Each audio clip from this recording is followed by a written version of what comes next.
train too far to get here and stop believing in each other. You know, it doesn't get easy. We gotta do our job. We gotta do better.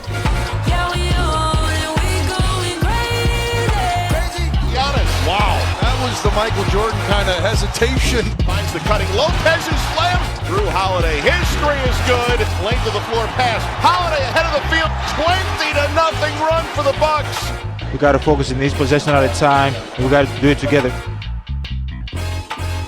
Now, Kevin, I do wonder if the little shimmy that Trae Young did in Game 1 might have lit a little fire under Giannis and the rest of the guys. Looked that way, right? I mean, Trae didn't shoot it well in Game 2. The Bucks shot it so well. They made more two-pointers in this game than the Hawks had total field goals in the game. A lot of contributions. Giannis, obviously. Drew Holiday was big as well. Here's Giannis post-game talking about his contributions in Game 2. He did a great job. He set the tone defensively. You know, when you see your point guard picking up full, now you're behind him. You're ready to go. And man, he did an unbelievable job. He forced him into turnovers. He made it as tough as possible. He made them play deeper into the clock. So when they were coming down, it was 18, 17, 16. So we need that from him. We need him to keep doing that, and he definitely helped the team a lot. It was great. It was a group effort. I think we all tried to help each other. We tried to kind of clog up the paint as well as take away threes. And then on top of that, multiple rebounds. 2 guys on Capella, fighting Collins. Really just being able to find bodies and hit them and kind of space them out and go from there. But defensively, I think we did a very good job of playing for each other, which, again, with a team with so many shooters and scorers, that's going to be huge. So you heard him talking about it. Here's how it all went down. Game 2, Hawks-Bucks. Bucks were 8 of 36 from 3 in Game 1. Totally redeemed themselves in Game 2. Early first, Giannis to a wide-open Chris Middleton. Where's your defense, bro? Sinks it. Later in the first, Pat Connaughton. He had an air ball in Game 1. Totally redeems himself. Drew Holiday finding him. Bucks here in the second. Connaughton nails it. I mean, guy finding his game. Middleton now to Brook Lopez. He had a rough Game 1. All right, let me show you what I can do. Thank you. Bucks shot 10 of 19 from deep in the first half. 9 of those 10 threes were assisted on. Sharing, caring. Love it. Holiday struggled to guard Trae Young Game 1. I mean, it was just downright embarrassing. 6 of 13 for 15 points with Holiday as his primary defender for Trae. Here we are in Game 2, though. Young was just 3 of 11, 1 of 8 from 3 for 7 points when Holiday was all up in his grill. Young finished with 15 total points, 3 assists, 9 turnovers in 28 minutes. So Ice Trae was actually ice cold. He has a record for setting Game 1 and what he did. It was a record-setting performance. Game 2, just not even close. Young finished with just 15 points, 3 assists, by far his least productive game this postseason. Young also committed 9 turnovers, and that ties the Hawks' playoff record for the most in a game. Yikes. Young has at least 6 turnovers in 3 straight games. That's tying the worst streak of his career. Kevin, not a great time to be doing that. 17-year NBA vet Richard Jefferson joins us now. RJ helps to shoot 52%, helps to hold the opposition to 42%. Other than everywhere, what was the biggest adjustment the Bucks made in Game 2? Honestly, I love their ball movement. You know, at times the Milwaukee Bucks offense over the past few years, one of the biggest criticisms of Coach Bud is how stagnant their offense can become. But they had 29 assists. So this wasn't the, hey, we're going to give this ball to Giannis and then we're just going to space out. But when their offense is buzzing like that, I really think it fuels their defense. And when they were creating turnovers after turnover, like Trae Young had 9 turnovers in 25 minutes. That is hard to do, but I think that they're going to be okay. Turned it over, he didn't shoot it well, and of course it all leads to that blowout 125-91 Game 2 win. So you're the Hawks, RJ, you go home 1-1, but you're riding that plane home knowing you just got run in Game 2. What's it like trying to regroup from this kind of a beatdown? Well, look, this is a young team that is extremely resilient. It's been surprising to everyone. They've been beating, dominant teams, and they've been doing it in a very, very good and clean fashion. The Knicks, one of the best defensive teams. Philly, one of the best defensive teams. But this Atlanta team, they have the ability to just whatever is thrown at them to answer. And that's why Trae Young has grown into a superstar, because that's what superstars do. They figure it out. So I don't worry about Trae Young. He was probably due for a game where he struggled a little bit, but this is where you figure out what you're made of. It's not your lowest moments in the postseason that dictate who you are. It's how you respond. So now we get an opportunity to see this young Hawks team respond at home in Game 3. I love it. Not your lowest moment, but it's how you respond, and they'll have a chance to do that in Game 3. Amazing. The Hawks have never won an Eastern Conference Finals game in Atlanta in the history of the franchise. They get a chance on Sunday. Richard Jefferson hanging with us tonight on SportsCenter. Thank you. Giannis has been on a tear of late. He's the fourth player to average 30, 12, and 5 on 60% shooting over a 5-game span in the postseason. He joins former MVPs and Hall of Famers Tim Duncan, Charles Barkley, and Kareem Abdul-Jabbar. Again, the Bucks looking for him to keep it up in Game 3. It wasn't the end of the world, but if we had lost today, I'd be a little bit more nervous. But I trust my teammates, trust what our habits. I think everybody's on the same page. We know what we got to do, and everybody knew that we got to come in here and get this game.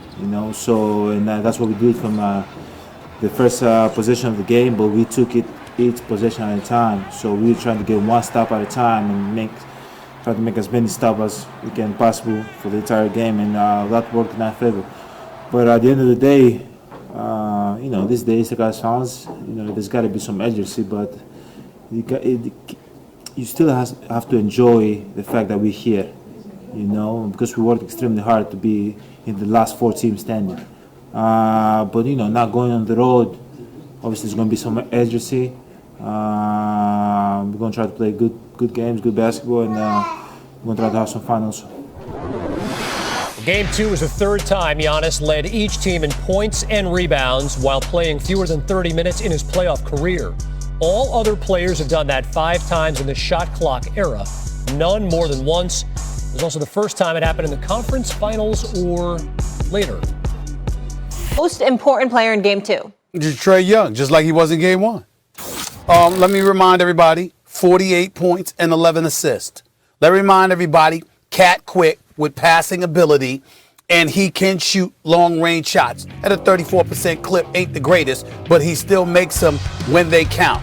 Oh, by the way, he's a magician at drawing fouls, which puts defenses on its heels because they're scared they're going to get in foul trouble. Oh, by the way, he makes you change your game plan because you got to go small. Because you can't have somebody like Brook Lopez in the game because Trae Young will put him in pick-and-roll situations, forcing him to even come out and guard him, which he won't do because he's too slow for that, okay?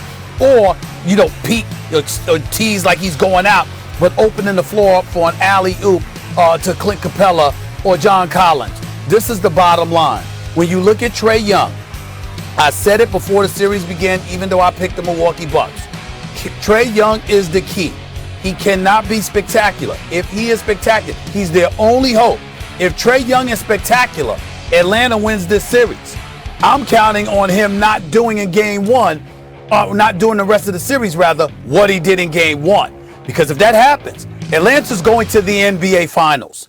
You've got to find a way to neutralize Trae Young. Drew Holiday, you can't try to get in the shootout with him. You can't try to score 40 just because you know he's putting up buckets. You got to remember, you're there because you're the all-defensive team, first team all-defensive NBA. That's your job. Chris Middleton, excuse me, I thought you were a secondary option. Damn, we ain't asking you to be James Harden or Kyrie Irving, but could you at least be Chris Middleton as opposed to an imposter? Show the hell up. I mean, my God, you do have skills. You're about 6'8". You got a mid-range game. You can handle, you can shoot, you can score. Why don't you act like it?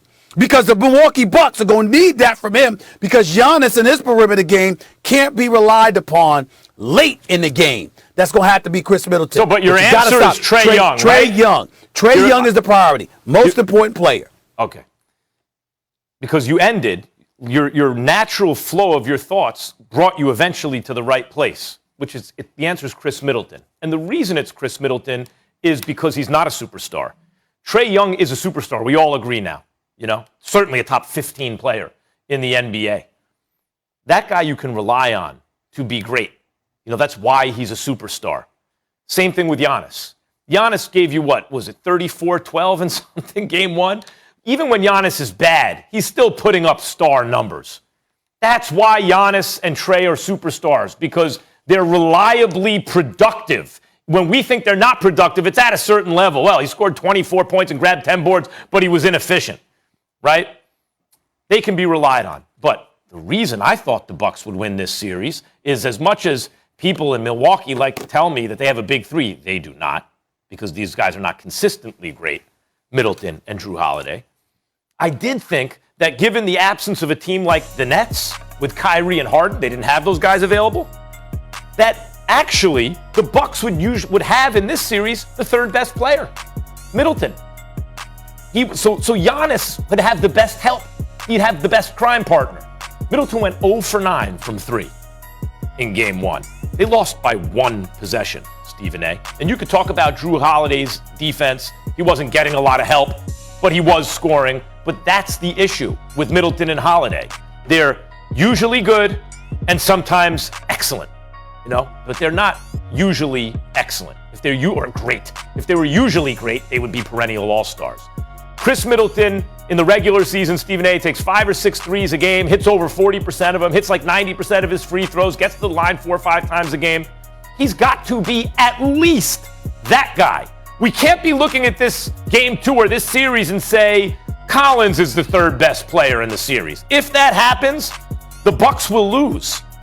I think you can rely on Giannis to be a great big, because that's what he is. That's why Shaq said he could take the Superman name, because he recognized, and so did you, Stephen A, he's really a big dressed up as a wing.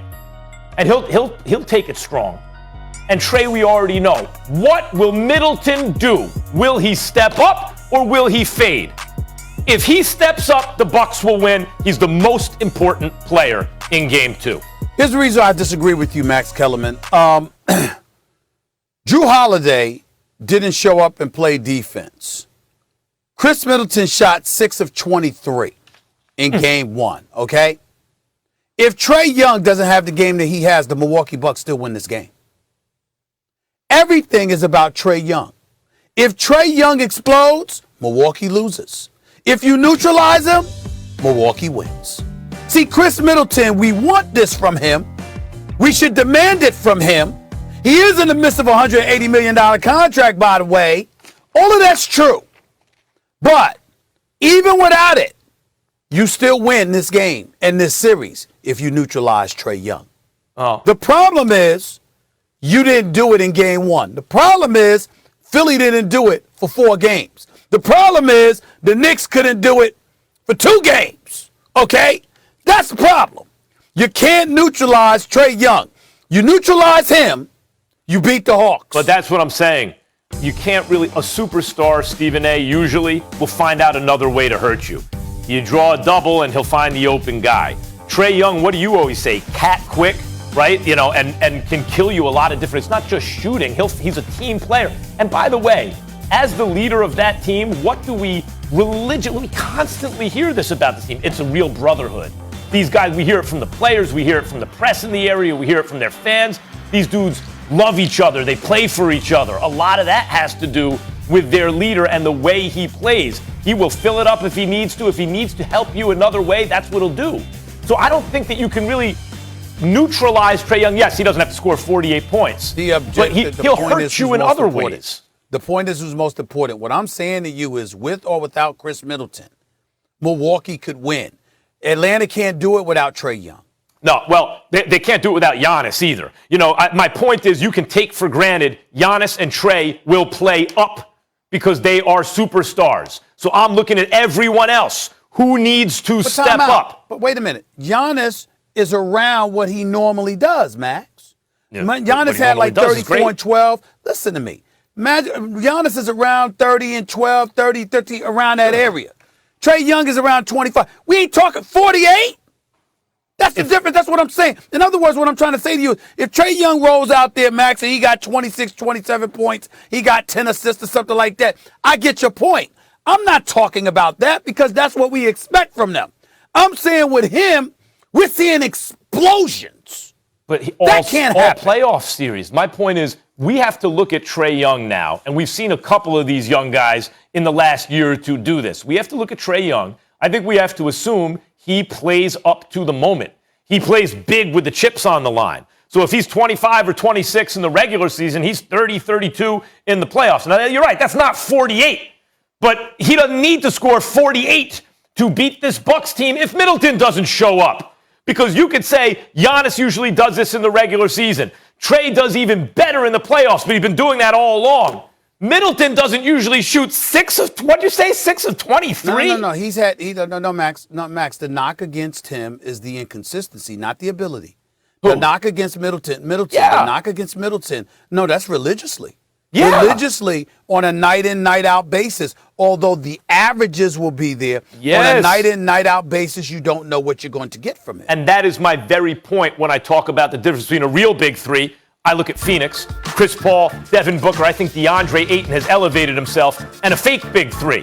Giannis, Middleton, and Holiday. Middleton and Holiday are good players. They're not great players. And Middleton has to figure out a way to be the best version of himself tonight. And if he can do that consistently in this series, the Bucks will win. If he can't, they won't. Stephen A., let me ask you this. The Bucks are favored by 8 when we're talking about stars and big threes and all that. Do you think Trae Young is the biggest star, the biggest draw left in the postseason? Right now, he may be because of the way that he's playing. I would not have told you that if you're just looking at the teams on face value, and I would not have come out with his name. You know, I would have been a Booker guy. I would have been a Paul George guy. I would have been a Giannis guy. But based on the way they've performed thus far in the postseason, Trae Young has stole the show. Trae Young has sent the Knicks home. Trae Young has sent Joel Embiid and Ben Simmons home and got Ben Simmons on the verge of being traded. By the way, I got some information about that, too, by the way, anytime y'all want it. Let's hear it. Let's hear it now. I want to hear it now. You look at Trae Young. I mean, this is what he does. As it pertains to Ben Simmons, here's the reality. As it was reported, Rich Paul talked to the Philadelphia 76ers, and obviously he's Ben Simmons' agent, so you're going to want some involvement. Didn't ask for a trade, but certainly if Ben Simmons were to be traded, he wants some say in where he goes. That's what the reality is. And in the end, Philadelphia is trying to claim that Philadelphia is not interested in moving Ben Simmons. Let me tell y'all something. That's a damn lie. That's a damn lie. Okay? It's just that they're not interested in getting trash back for him. You make a solid, bona fide offer. The Philadelphia 76ers are going to consider it. I believe the Golden State Warriors are going to make a push for Ben Simmons. Okay, so keep your ears tuned. Stay tuned. Ben Simmons, it's possible Ben Simmons can end up in Golden State with Steph Curry, Klay Thompson, and Draymond Green. I'm not saying it's going to happen. All right, but calls have already been made. Things are percolating, and it wouldn't surprise me at all if something like that ended up going down. This notion that Ben Simmons ain't no way Philadelphia's moving him. Hell yeah, they'll move him if it's the right offer. They won't move him for garbage. They won't move him for something that's not a good offer. But I'm telling you, I know a lot of people in Philly, as y'all both know. Yeah. Ben Simmons, let them get the right offer. Ben's gone. I'm looking at Trae Young. That's good info, Stephen A. I'm looking at Trae Young's numbers in the playoffs because he's made the playoffs 3 times in his career because the East is weak. And I'm looking in the regular season. Trae Young is the biggest star left in these playoffs because of the way he plays. Normally, he's 24-9. 24 points, 9 assists. He's a star, whether or not he makes the All-Star team. In the playoffs, he's 30-11. He's played in 13 games over the course of 3 seasons. This is not a fluke. This is who he is. He's a 30-11 dude when it matters most. He is. And Devin Booker, I think, you've identified him correctly without the face mask. You know, if it's really Devin Booker, that's his main competition. But since Trae Young always has the ball in his hands and he has a greater sway on the outcome of a game, in a playoffs with, we don't know if Kawhi will be there or not, Giannis, Chris Paul, Trae Young's the biggest star. By the way, Stephen A., can Devin Booker not wear that? Or does he have to wear it because of the Well, I broken mean, nose? it's a broken nose. And Yeah. so he reached out to Rip Hamilton and what have you, and Rip Hamilton gave him some advice. And the advice Rip Hamilton gave was that don't take the mask off. Keep it on no matter what. Keep it on when you sit down. Keep it on when you're practicing. Keep it on when you shoot free throws and stuff like that, because you need to get used to it. He's got a broken nose. It's legit. And so he's probably going to have to keep it on, especially when you got a guy like Patrick Beverley defended you, because he might hit you with his hands or he might hit you with his head. He's very, very aggressive, and you don't want that head to collide with that nose. You don't want to do that. Don't blow your nose, Book. Your eyes will swell shut. gosh. Don't blow your nose. Yeah, and they also lost Cameron Payne with the ankle. We'll see if he has if he's back. All right, guys.